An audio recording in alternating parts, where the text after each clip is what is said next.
Hi hello all. ഇന്ന് 7th ഡേയുടെ പ്രാക്ടീസാണ് നമ്മൾ ചെയ്യുന്നത്. ഇത്രയും ദിവസവും അതായത് 1 to 6 ഡേയ്സിൻ്റെ പ്രാക്ടീസ് ചെയ്തിട്ടുള്ളവർക്കറിയാം നമ്മൾ എന്താണ് ഇത്രയും ദിവസം ചെയ്തുകൊണ്ടിരുന്നത്. നമ്മൾ നമ്മുടെ ജീവിതത്തിനെ മാജിക്കലി ചേഞ്ച് ആക്കാൻ വേണ്ടിയുള്ള ഒരു ചെറിയ ട്രൈ ആണ് നടത്തിക്കൊണ്ടിരിക്കുന്നത് അല്ലേ.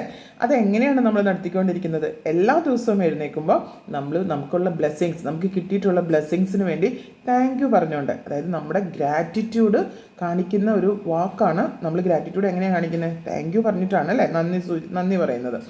അപ്പം ആ ഒരു ഗ്രാറ്റിറ്റ്യൂഡ് യൂസ് ചെയ്ത് നമ്മുടെ ജീവിതത്തിനെ മാജിക്കലി ചേഞ്ച് ചെയ്യാൻ വേണ്ടിയിട്ട് കഴിഞ്ഞ ഒരു 6 ഡേയ്സായിട്ട് നമ്മൾ ശ്രമിച്ചുകൊണ്ടിരിക്കുകയാണ്. എല്ലാവരും ചെയ്യുന്നുണ്ടല്ലോ അല്ലേ. ലാസ്റ്റ് 1 to 6 ഡേയ്സിൽ എല്ലാവരും ചെയ്തെന്ന് വിചാരിക്കുന്നു. ഇത് കേട്ടുകൊണ്ടിരിക്കുന്ന ആൾക്കാർ ഉറപ്പായിട്ട് ഇത് ചെയ്ത് നോക്കണം കേട്ടോ. നിങ്ങളുടെ ജീവിതത്തിൽ ഒരുപാട് മാജിക്കൽ ചേഞ്ചസ് വരും, ഞാൻ ഗ്യാരണ്ടിയാണ്. ഓൾസോ എൻ്റെ സ്റ്റുഡൻസ് എല്ലാം ക്ലാസ്സസ് പോകുന്നുണ്ട്. ആ സ്റ്റുഡൻസിനെല്ലാം സക്സസ് സ്റ്റോറി ഉണ്ട്. നമ്മളുടെ പ്രോബ്ലം എന്ന് പറഞ്ഞാൽ എന്തെങ്കിലും ഒരു കാര്യം ചെയ്യാൻ നമുക്ക് മടിയാണ്, അല്ലെങ്കിൽ നമ്മൾ ആ ഒരു കാര്യം ചെയ്താൽ അതിനെ തുടർച്ചയായ ഒരു 21 ദിവസമോ 48 ദിവസമോ 90 ദിവസമോ നമ്മൾ ചെയ്യില്ല. 2 ദിവസം 3 ദിവസം ചെയ്യും, പിന്നെ നമ്മളത് വിടും. അങ്ങനെയാണല്ലേ. അപ്പോൾ നമ്മൾ അങ്ങനെ ഒരു ഹാബിറ്റ് ക്രിയേറ്റ് ചെയ്യാനാണ് ഈ ഒരു പ്രാക്ടീസിലൂടെ ഉദ്ദേശിക്കുന്നത്. അങ്ങനെ നമ്മൾ എത്തി നിൽക്കുന്നത് 7th ഡേയിലാണ് കേട്ടോ. അപ്പോൾ ഈ 7th ഡേയിലെ ടോപ്പിക് എന്താണെന്ന് വെച്ചാൽ, നമുക്കറിയാം നമ്മളുടെ ഈ ജീവിതത്തിൽ നമുക്ക് ഒരുപാട് പ്രശ്നങ്ങൾ ഉണ്ടാവാറുണ്ട്. പ്രശ്നങ്ങൾ എന്ന് പറയുന്നതായിരിക്കും ഏറ്റവും എളുപ്പക്കാര്യം. എന്ന് വെച്ചാൽ നമ്മൾ പ്രശ്നങ്ങൾ എന്ന് പറയുമ്പോൾ പെട്ടെന്ന് എനിക്ക് ഫിനാൻഷ്യൽ ട്രബിൾസ് ഉണ്ട്, കടഭാരങ്ങളുണ്ട്, ഹെൽത്ത് ഇഷ്യൂസ് ഉണ്ട്, അല്ലെങ്കിൽ എൻ്റെ ജോബിൽ ഇഷ്യൂസ് ഉണ്ട്. അങ്ങനെ ലോട്ട് ഓഫ് പ്രശ്നങ്ങൾ നമ്മൾ ഓരോ ഏരിയയിലും, നമ്മുടെ ജീവിതത്തിൻ്റെ പല ഏരിയയിലും. ഇതിൻ്റെയൊക്കെ ഒരു കാരണം എന്താണെന്ന് വെച്ചാൽ നമ്മൾ തന്നെയാണ് ഇതിൻ്റെ എല്ലാം responsible. We are responsible for all these എന്ന് വെച്ചാൽ നമ്മൾ തന്നെയാണ് ഇതിൻ്റെ കാരണക്കാർ. എന്താ കാരണമെന്നല്ലേ, നമുക്കൊരിക്കലും നമുക്ക് കിട്ടിയിട്ടുള്ള ഒരു കാര്യത്തിനോടും ഗ്രാറ്റിറ്റ്യൂഡ് ഇല്ല. ശരിയല്ലേ? നമ്മൾ എപ്പോഴാണ് നന്ദി പറയുക? നമുക്ക് നന്ദി പറയാൻ തോന്നാറുണ്ടോ? ഇല്ല. അപ്പം നമ്മളിങ്ങനെ കുറേ വർഷങ്ങൾ നമ്മളിങ്ങനെ നന്ദിയൊന്നും പറയാതെ കുറ്റങ്ങൾ മാത്രം പറഞ്ഞു, കുറവുകൾ മാറ്റം പറഞ്ഞു, ഒട്ടും സാറ്റിസ്ഫൈഡ് അല്ലാതെ ഓരോ കാര്യങ്ങളും ചെയ്തതിൻ്റെ ഫലമാണ് നമ്മൾ ഇന്ന് ഈ അനുഭവിച്ചുകൊണ്ടിരിക്കുന്ന ഫിനാൻഷ്യൽ ക്രൈസിസ് ആയാലും, ജോബ് ഇഷ്യൂസ് ആണെങ്കിലും, വോട്ടെവർ റിലേഷൻഷിപ്പ് ആണെങ്കിലും, എല്ലാത്തിലും വന്ന പ്രോബ്ലം എന്തുകൊണ്ടാണ്? നമ്മൾക്ക് ഇതിനു മുമ്പേ ഈ ഒരു കാര്യങ്ങളിൽ നമുക്ക് കുറേ ബ്ലെസ്സിങ്സ് കിട്ടിയിട്ടുണ്ടായിരുന്നു. ആ സമയത്തൊന്നും ഒരിക്കൽ പോലും നമ്മൾ ഗ്രാറ്റിറ്റ്യൂഡ് കാണിച്ചിട്ടില്ല, അല്ലെങ്കിൽ നമ്മൾ ഗ്രാറ്റിറ്റ്യൂഡ് പറഞ്ഞിട്ടില്ല. അതുകൊണ്ടാണ് നമ്മൾ ഇതൊക്കെ തിരിച്ചറിഞ്ഞിട്ട് ഇപ്പോൾ ഈ ഒരു ടൈമിൽ ഗ്രാറ്റിറ്റ്യൂഡ് പറഞ്ഞു തുടങ്ങുന്നത്. എന്തിനു വേണ്ടിയാണ്? അങ്ങനെ നമ്മൾ ഗ്രാറ്റിറ്റ്യൂഡ് പറഞ്ഞു തുടങ്ങുമ്പോൾ നമ്മളുടെ ലൈഫ് മാജിക്കലി ചേഞ്ച് ആവും. ഇതിന് ഞാൻ ഗ്യാരണ്ടി ആട്ടോ. ഇത് മടിയൊന്നും തോന്നണ്ട, കള്ളത്തരാണ്, പറ്റിക്കൽസാണ്, തള്ളാണ്, ഇങ്ങനെയൊന്നും വിചാരിക്കരുത്. ഇത് 100% ട്രൂ ആണ്.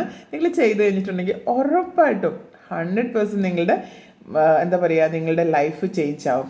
ഇനി നമ്മളിലുള്ള ഈ നെഗറ്റിവിറ്റീനെ നമുക്ക് എങ്ങനെ ചേഞ്ച് ചെയ്യാം? അല്ലെങ്കിൽ നമുക്ക് ഈ വരുന്ന ഈ കംപ്ലയിൻറ്റ്സ്, നമുക്ക് എന്തെങ്കിലും ഒരു കാര്യം കിട്ടുമ്പോൾ നമ്മൾ കംപ്ലയിൻറ്റ് പറയും അല്ലേ, എനിക്കത് അങ്ങനെയായിരുന്നു ഇങ്ങനെയായിരുന്നു എന്നൊക്കെ പറഞ്ഞ് ആ കംപ്ലയിൻറ്റ്സിനെയൊക്കെ മാറ്റി ആ ഒരു സ്ഥലത്ത് ഗ്രാറ്റിറ്റ്യൂഡിനുള്ള താങ്ക് യു എന്ന് പറയുന്ന ആ ഒരു വേർഡ് യൂസ് ചെയ്തുകൊണ്ട് എങ്ങനെ നമ്മുടെ ജീവിതം മാറ്റിയെടുക്കാമെന്ന് നമുക്ക് നോക്കിയാലോ. ഇപ്പം നിങ്ങൾ ഒരുപാട് ഒത്തിരി ശ്രമിച്ചിട്ടും നിങ്ങൾക്കൊരു ജോബ് ശരിയാവുന്നില്ല. അപ്പോൾ നമ്മുടെ കാര്യം എന്താണ്? ഞാൻ എൻ്റെ മാക്സിമം ശ്രമിച്ചിട്ടും എനിക്കത് ശരിയാവുന്നില്ലല്ലോ എന്നുള്ളതാണ്. നമ്മൾ അത്രയും എഫേർട്ട് ഇട്ടു, എന്നിട്ട് പോലും നമുക്കൊരു ജോബ് ശരിയാവില്ല. ഈ ഒരു സിറ്റുവേഷനെ നമുക്ക് എങ്ങനെ മാജിക്കലി മാറ്റിയെടുക്കാമെന്ന് നോക്കിയാലോ. ഫോർ എക്സാമ്പിൾ, നമ്മൾ പറയുകയാണെ, എനിക്കിപ്പോൾ ഈ ഒരു ജോലി കിട്ടാത്തതുകൊണ്ട് എനിക്ക് എൻ്റെ ഫാമിലിയുടെ കൂടെ കുറേ സമയം ചിലവാക്കാൻ പറ്റി. ഞാൻ അതിന് ഗ്രേറ്റ്ഫുള്ളാണ്. I am so grateful to spend more time with my family ഈ ഒരു ടൈം പീരീഡിൽ. അങ്ങനെ പറയുന്നു. ഇനിയും നമുക്കറിയാം, കൊറോണയൊക്കെ വന്ന സമയത്ത് ഇതുപോലെ ഒരുപാട് ജോലി നഷ്ടപ്പെട്ടതും ഒരുപാട് ജോലികൾ നഷ്ടപ്പെട്ടവരുണ്ട് അല്ലേ. കമ്പനീസ് പൂട്ടിപ്പോയവരുണ്ട്. അപ്പോൾ അവരൊക്കെ എന്തായിരിക്കും പറയുന്നത്? ഈ കൊറോണ വന്നത് കാരണം എൻ്റെ ജീവിതമാർഗ്ഗം അടഞ്ഞുപോയി. അങ്ങനെയാണ്. അതേസമയം നമ്മൾ ഗ്രേറ്റ്ഫുൾ ആണെങ്കിൽ നമ്മൾ എങ്ങനെയായിരിക്കും പറയുക? This is the first time എനിക്കൊരു ഫാമിലിയുടെ കൂടെ കുറേ സമയം അല്ലേ. കൊറോണയുടെ സമയത്ത് നമുക്കറിയാം എങ്ങനെയായിരുന്നു കാര്യങ്ങളെന്ന്. അപ്പോൾ ആ ഒരു ടൈമിൽ എനിക്ക് ഇത്രയും നേരം എൻ്റെ ഫാമിലിയോട് സ്പെൻഡ് ചെയ്യാനായിട്ട് എനിക്ക് സാധിച്ചതിൽ ഞാൻ യൂണിവേഴ്സിനോട് ഒത്തിരി ഗ്രേറ്റ്ഫുള്ളാണ്. പിന്നെന്താണ് നമുക്ക് പിന്നെ കുറേ സമയങ്ങൾ കുറേ കാര്യങ്ങൾ പഠിക്കാൻ പറ്റി അല്ലേ. കൊറോണയുടെ സമയത്ത് എൻ്റെ ഹെൽത്ത് എനിക്ക് നോക്കാൻ പറ്റി. നേരത്തെ എനിക്ക് ഹെൽത്തൊന്നും അങ്ങനെ നോക്കാൻ പറ്റുന്നില്ലായിരുന്നു. ഔട്ട്സൈഡിൽ നിന്ന് ജങ്ക് ഫുഡ്സൊക്കെ മേടിച്ച് കഴിക്കുമായിരുന്നു. സോ ഈ time I am grateful for the time I got to take care of my health എന്ന് നമുക്ക് പറയാം. പിന്നെന്താണ്, I am grateful for the rest. കുറേ കിടന്ന് ഉറങ്ങിയല്ലേ, നമ്മളെല്ലാവരും ഒത്തിരി ഉറങ്ങിയായിരുന്നു. അപ്പോൾ ബിക്കോസ് ഇത്രയും നാൾ ഞാൻ കഷ്ടപ്പെട്ട് ഉറക്കളച്ച് ഇങ്ങനെ വർക്ക് ചെയ്യുമായിരുന്നു. So this is the time I am grateful for the rest I have had because I needed it. എനിക്കത് ആവശ്യമായിരുന്നു. അതുകൊണ്ട് ഈ ഒരു കൊറോണയുടെ സമയത്ത് എനിക്ക് അങ്ങനെ ഇങ്ങനെ പൂട്ടാൻ, അതായത് കടകളൊക്കെ അടഞ്ഞു കിടന്നത് കൊണ്ട് വർക്കില്ലല്ലോ. അപ്പോൾ ആ സമയത്ത് എനിക്ക് കുറേ എൻ്റെ ഹെൽത്തിന് കെയർ ചെയ്യാൻ പറ്റി, എനിക്ക് ഉറങ്ങാൻ പറ്റി.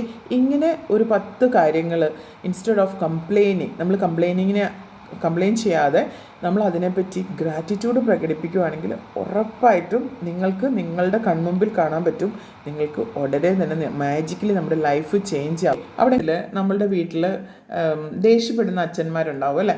ഒരു കാര്യവും, അതായത് എപ്പോൾ കണ്ടാലും കുട്ടികളെ എന്തെങ്കിലുമൊക്കെ പറയുക, വഴക്ക് പറയുക, അങ്ങനെയൊക്കെ ഉണ്ടാവും.